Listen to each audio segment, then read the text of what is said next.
दोस्तों, क्या होगा अगर आपके शहर में एक एलियन शिप आ जाए और वो एलियन धरती पर से सभी इंसानों को खत्म करना चाहते हो। इसके लिए वो 5 अलग अलग तरह के वेव्स को क्रिएट करे, इंसानों को 5 अलग अलग तरीके से मारे। दोस्तों, आज हम हॉलीवुड की एक ऐसी ही जबरदस्त मूवी को एक्सप्लेन करेंगे जिसका नाम है द फिफ्थ वेव, मतलब 5वीं लहर। इस मूवी की शुरुआत में हम एक लड़की को जंगल में गन लेकर भागते हुए देखते हैं जिसका नाम केसी है। वो भागते हुए एक गैस स्टेशन को देखती है, फिर वो इस स्टेशन के शॉप के अंदर जाकर कुछ जरूरी सामान अपने बैग में भरने लगती है। तभी उसे एक आदमी की आवाज सुनाई देती है जो उससे मदद मांग रहा होता है और वो चिल्लाकर कह रहा होता है कि प्लीज कोई मेरी मदद करो। अब वो वहाँ पर जाकर गेट खोलती है, लेकिन वह आदमी उसके ऊपर गन तानते हुए केसी से कहता है कि गन नीचे फेंको। अब केसी भी उस पर गन तानी हुई होती है, तो वो कहती है कि पहले तुम फेंको, नहीं तो मैं तुम्हें मार दूंगी। इसके बाद वह आदमी केसी की बात को मान लेता है और अपने गन को नीचे रख देता है, लेकिन केसी उसे अपना दूसरा हाथ बाहर निकालने को कहती है क्योंकि केसी को वहाँ कुछ चमकता हुआ दिखाई देता है। फिर वो आदमी अपना दूसरा हाथ बाहर निकालने लगता है, लेकिन तभी केसी को लगता है कि वो आदमी गन निकाल रहा है, तो केसी उस पर गन चला देती है और वो आदमी वहीं मर जाता है। फिर केसी इसे चेक करती है, फिर उसे पता चलता है कि वो तो एक मेटल का क्रॉस है जो चमक रहा था। अब केसी को अपनी गलती पर पछतावा होने लगता है। अब इसके बाद मूवी की कहानी को शुरुआत से बताया जाता है, जहां हम केसी को देखते हैं जो अपने स्कूल फ्रेंड के साथ फुटबॉल मैच की प्रैक्टिस कर रही होती है। वहां उसे बेन नाम का लड़का दिखाई देता है जिसे वो पसंद करने लगी थी। फिर जब केसी घर आ जाती है तो उनको पता चलता है कि पृथ्वी पर एक एलियन शिप नजर आया है और वो चारों तरफ घूम रहा है। और फिर ये स्पेस शिप यहीं इसी शहर में आकर रुक जाता है। इस शिप को आए जब 10 दिन पूरे हो जाते हैं तब ये शिप अपनी पहली लहर या वेव को छोड़ता है, जो कि इलेक्ट्रोमैग्नेटिक पल्स होता है। इस इलेक्ट्रोमैग्नेटिक पल्स की वजह से आसपास में जितने भी इलेक्ट्रॉनिक आइटम्स होते हैं, चाहे वो बैटरी से चलते हो या बिजली से, सभी तुरंत बंद हो जाते हैं, जिसकी वजह से सभी मोबाइल्स बंद हो जाते हैं और सड़कों पर चल रही गाड़ियां बंद होकर टकराने लगती हैं। एरोप्लेन भी बंद होकर क्रैश हो जाता है। अब शहर के लोगों में डर का माहौल सा बन जाता है। सभी लोग अब इस शहर को छोड़कर एक सेफ जगह में जाने लगते हैं। इसके बाद केसी की फैमिली भी अपना सामान पैक करके अपने घर से एक दूसरी जगह में चले जाते हैं। अब अगले सीन में केसी और उसका भाई सैम नदी से पानी लेने जा रहे होते हैं। तभी वो सिर्फ अपना दूसरा वेव छोड़ता है, जिससे धरती की जियोलॉजी पर असर पड़ता है, जिससे भूकंप आना शुरू हो जाता है और फिर समंदर में सुनामी भी आ जाती है, जिसके कारण कई सारे शहर पानी में डूब जाते हैं। यहाँ जहाँ केसी और उसका भाई होते हैं, यहाँ पर पेड़ नीचे गिरने लगते हैं।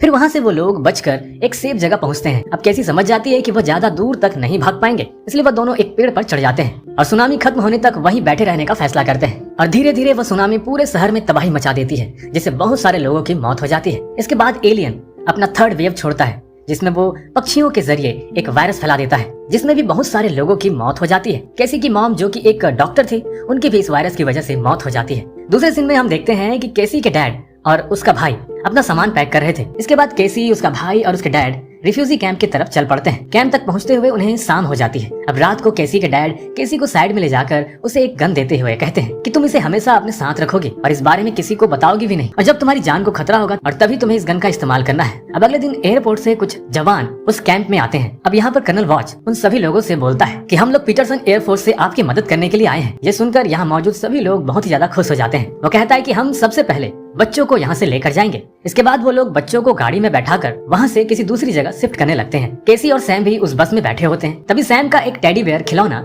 बाहर छूट जाता है और फिर सैम जिद करते हुए केसी से बोलता है कि अगर आपने मेरा टेडी बेयर मुझे लाकर नहीं दिया तो मैं नहीं जाऊंगा। इसके बाद केसी ना चाहते हुए भी उस खिलौने को लाने चली जाती है और इधर वो बस वहाँ से जाने लगती है। केसी बहुत कोशिश करती है पर वो बस तक नहीं पहुँच पाती और बस वहाँ से चला जाता है। और अब केसी और उसका भाई दोनों अलग अलग हो जाते हैं। इधर सभी बड़े लोगों को एक कमरे में बंद कर दिया जाता है, जहाँ पर कर्नल उनसे कहता है कि एलियंस ने 4th वेव भी छोड़ दिया है, जिसमें एलियंस अब इंसानों के रूप में इंसानों के साथ रहना शुरू कर दिए हैं। बच्चों में इसकी पहचान आसानी से हो जाती है, पर बड़ों में यह पहचान करना बहुत ही ज्यादा मुश्किल हो जाता है कि कौन एलियन और कौन इंसान। इसलिए हम आप सभी का टेस्ट करने वाले हैं। ये सुनकर एक आदमी वहाँ से जाने की कोशिश करता है और सोल्जर से भिड़ जाता है। ये सब कुछ अब केसी भी देख रही होती है, जिसे उसके डैड इशारे से छुप जाने को कहते हैं। अब कर्नल की ये बात सुनकर बाकी सभी लोग भी थोड़ा घबरा जाते हैं और वहाँ से बाहर निकलने के लिए हंगामा शुरू कर देते हैं। लेकिन तभी एक आदमी उन जवानों पर फायरिंग शुरू कर देता है, जिसके बाद वो सोल्जर्स भी उन पर फायरिंग करने लगते हैं और वहाँ पर मौजूद सभी आम लोगों को मार देते हैं। थोड़ी देर बाद केसी डरते हुए उसी जगह अपने डैड को देखने पहुँचती है और वहाँ पर उसके डैड की भी फायरिंग में मौत हो चुकी थी। यह देखकर केसी रोने लगती है और वहाँ से एक गन उठाकर भाग जाती है और भागते हुए वो गैस स्टेशन का वही सीन दिखाया जाता है। फिर यहाँ से मूवी कंटिन्यू चलता है। इसके बाद हम देखते हैं आर्मी कैंप, जहाँ बच्चों को अलग अलग जगहों से लेकर आए होते हैं, जिनमें बेन भी होता है, जिसे केसी स्कूल के टाइम में पसंद किया करती थी। जब बेन को डॉक्टर के पास लाया जाता है तो वो डॉक्टर उसे बताती है कि एलियंस अब इंसानों के दिमाग पर कब्जा करके इंसानों को ही मार रहे हैं।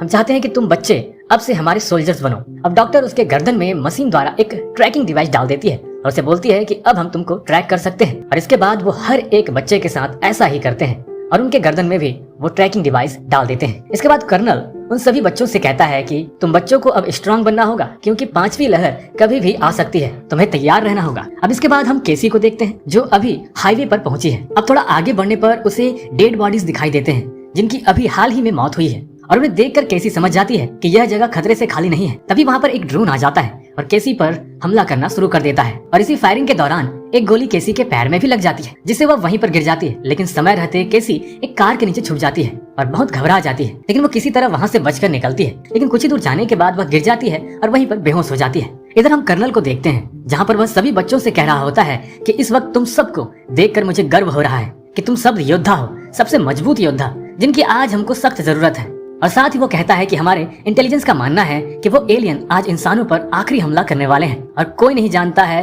कि वो हमला कब और कैसे होगा।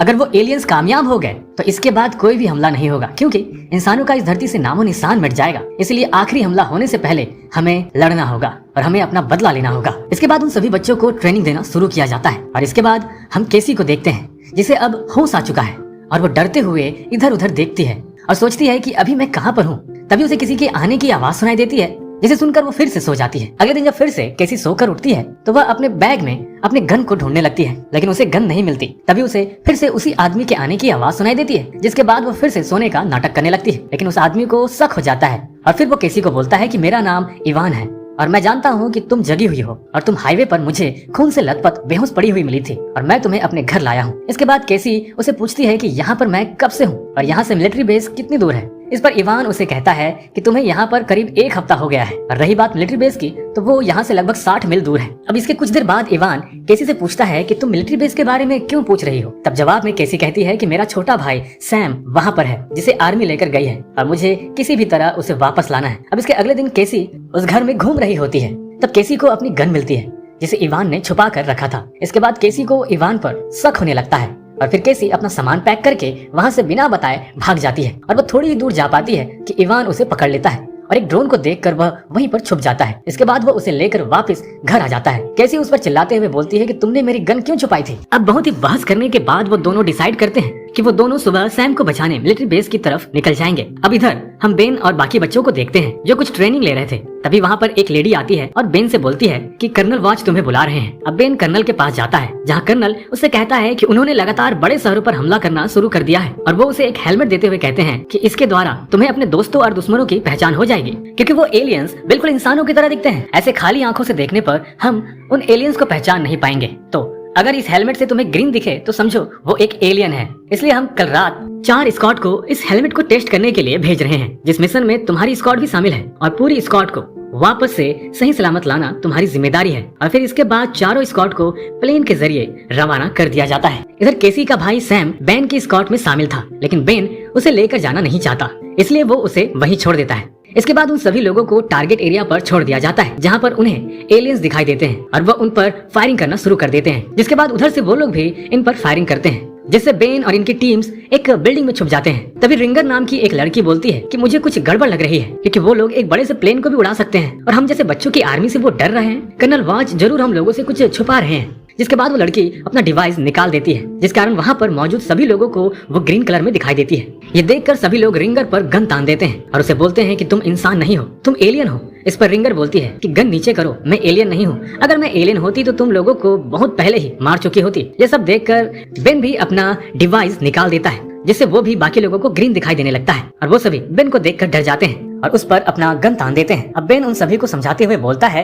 कि सभी लोग अपने गन नीचे करो, रिंगर और मैं एलियन नहीं है और जो लोग हम पर फायरिंग कर रहे हैं वो लोग भी एलियन नहीं है। कर्नल वॉच ने हम सभी से झूठ बोला है, क्योंकि ग्रीन का मतलब एलियन नहीं होता, इंसान है। ये हेलमेट और ट्रैकर सब कुछ बकवास है, सब कुछ फेक है और शायद कर्नल वॉच और उसकी सारी टीम इंसान नहीं एलियंस हैं। इसके बाद बाकी के सभी लोग अपने डिवाइस को निकाल कर फेंक देते हैं और बेन उन सभी से कहता है कि मुझे वहाँ पर वापस जाना होगा, क्योंकि मैंने सैम को वहीं पर छोड़ दिया है। और वो अपना ट्रैकर वापस लगाते हुए उनसे कहता है कि मुझे ऐसी जगह गोली मारो जिससे मैं जिंदा रहूं और उन लोगों को मुझ पर शक भी ना हो। इसके बाद हम केसी और इवान को देखते हैं जो एक गाड़ी में सो रहे थे। तभी इवान को वहाँ कुछ लोगों के आने का एहसास होता है और वह बाहर जाकर देखने लगता है और तभी वहाँ पर 2 लोग आते हैं और वो इवान से फाइट करने लगते हैं। इवान उन लोगों को बहुत मारता है, और केसी से कहता है कि भाग जाओ, लेकिन केसी वहीं पर रुककर इवान को फाइट करते हुए देखती है, क्योंकि वो समझ जाती है कि इवान कोई आम इंसान नहीं है। थोड़ी देर बाद केसी इवान के ऊपर गन तान देती है और उससे पूछती है कि आखिर तुम हो कौन। इस पर इवान उससे कहता है कि अगर मुझे तुम्हें मारना होता तो मैं तुम्हें कब का मार चुका होता, लेकिन जब मैं तुमसे मिला तो मुझे तुमसे प्यार हो गया और अब मैं सैम को ढूंढने में तुम्हारी मदद करना चाहता हूँ। लेकिन केसी उसकी बात को नहीं सुनती, क्योंकि इवान खुद एक एलियन है, तो केसी भला उसकी बातों पर कैसे यकीन करती। और फिर वो इवान को बोलती है कि अगर तुमने मेरा पीछा किया तो मैं तुम्हें मार दूंगी। अब इसके बाद केसी एक सड़क में आ जाती है और वहाँ पर उसे वो बस मिलती है जिसमें बच्चों को ले जाया जा रहा था, तो केसी भी उसमें बैठ जाती है। अब ये बस इनको उसी कैंप में लेकर आती है जहाँ अब केसी का चेकअप किया जाता है, और वहीं एक लेडीज उनके गले में एक डिवाइस लगा देती है और फिर और भी कई सारे चेकअप करने वाली होती है, पर तभी केसी उस ऑफिसर को मार देती है। इधर हम बेन को देखते हैं जिससे कर्नल कुछ पूछताछ कर रहे थे और उससे कहता है कि वहाँ पर आखिर हुआ क्या। इस पर बेन कहता है कि वहाँ पर बहुत बुरा हुआ, हम लोगों को चारों तरफ से घेर लिया गया था, हमने छुपने की बहुत कोशिश की मगर छुपने से पहले ही हमारे बाकी साथी मारे गए। लेकिन कर्नल समझ जाता है कि बेन झूठ बोल रहा है और वो कहता है कि चलो हम एक डील करते हैं, तुम मुझे सच बताओ, इसके बदले में मैं तुम्हें कुछ बताऊंगा। तब बेन कहता है कि मुझे पता है कि तुम लोग कौन हो और तुम लोग ये सब क्यों कर रहे हो और तुम हमारी जान क्यों लेना चाहते हो। फिर ये बोलते बोलते ही वहाँ पर लाइट जल जाती है, जिसे देख कर्नल समझ जाता है कि कुछ गड़बड़ है और साथ ही साथ वो बेन को वहाँ से ले जाने का आदेश देता है और ये भी आदेश देता है कि जल्द से जल्द इस जगह को खाली करो और सभी बच्चों को प्लेन के जरिए दूसरी जगह शिफ्ट करो। इधर हम केसी को देखते हैं जो भागते हुए जा रही थी।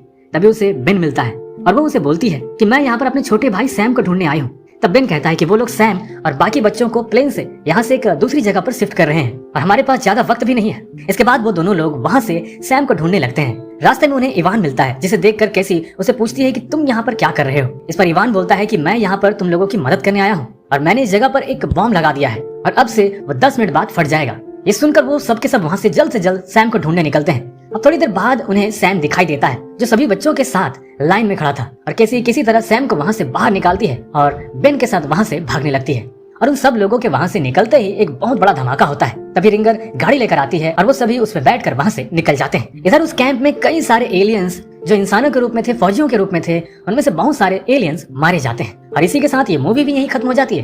तो ये कहानी आप लोगों को पसंद आई या नहीं, कमेंट सेक्शन में जरूर बताएं और अगर पसंद आई है तो लाइक भी कर दीजिए, क्योंकि आने वाले समय में हम बहुत अच्छी फिल्में इसमें ऐड करेंगे। और दोस्तों मिलते हैं अगले वीडियो।